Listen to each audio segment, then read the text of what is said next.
Hello mga idol, dito magluluto tayo ng papaitang baka. Yan. Tapos na natin hiwain. Susunod igigisahin natin. Yan. Iintayin lang nating matuyo. Tapos lalagyan natin ng mantika na para maggisa tayo ng rekado. Yan yung mantika natin. Yan. Kalat-kalat natin yung mga tubig para madaling matuyo.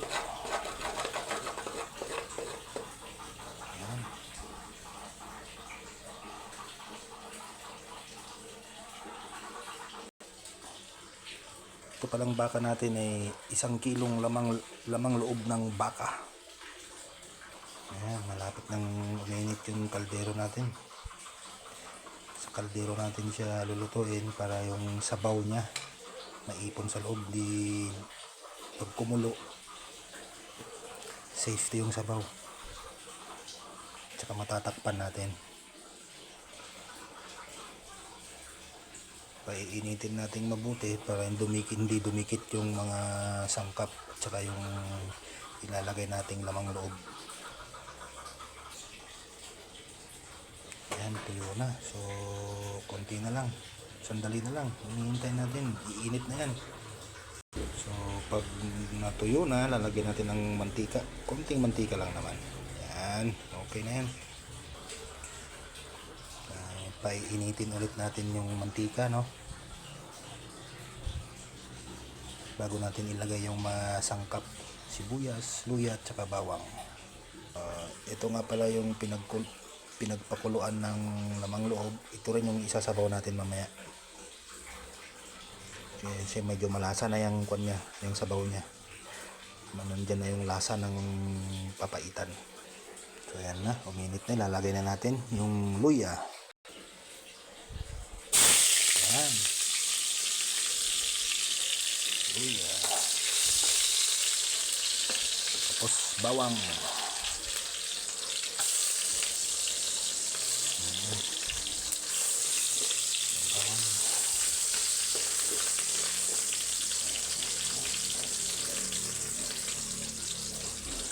Tapos itong sibuyas. Lagay na natin lahat.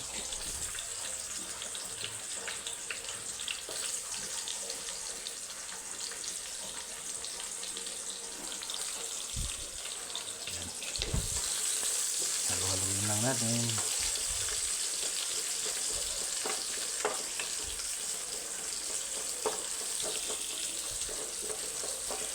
Maganda pag maraming ricado kasi pangpabango, pangpasarap ng lasa.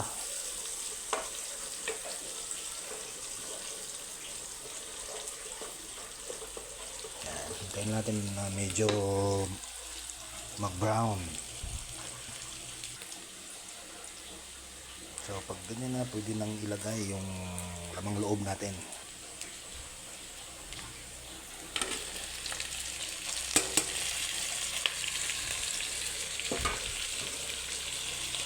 Haluin lang.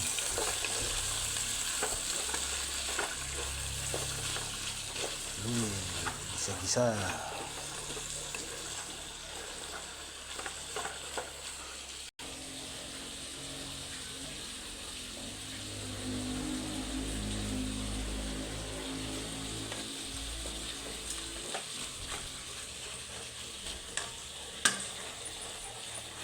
So matagal uminit yung lutuan natin, mga idol.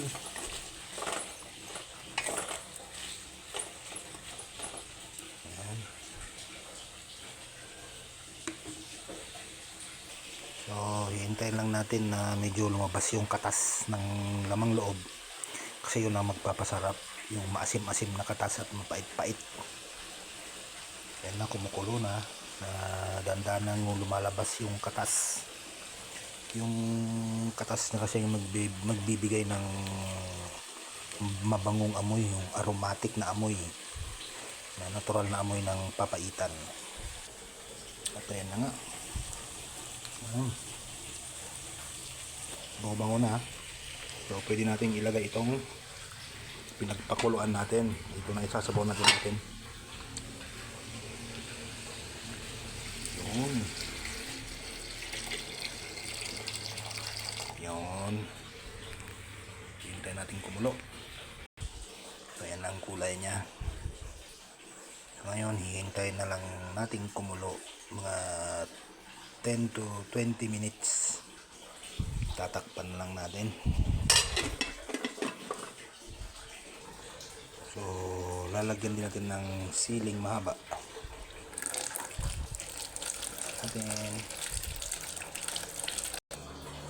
Tsaka natin ilalagay. Yun oh. Tsaka paminta.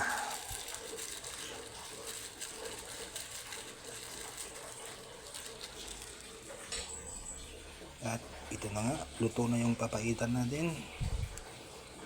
Tara, kainan na.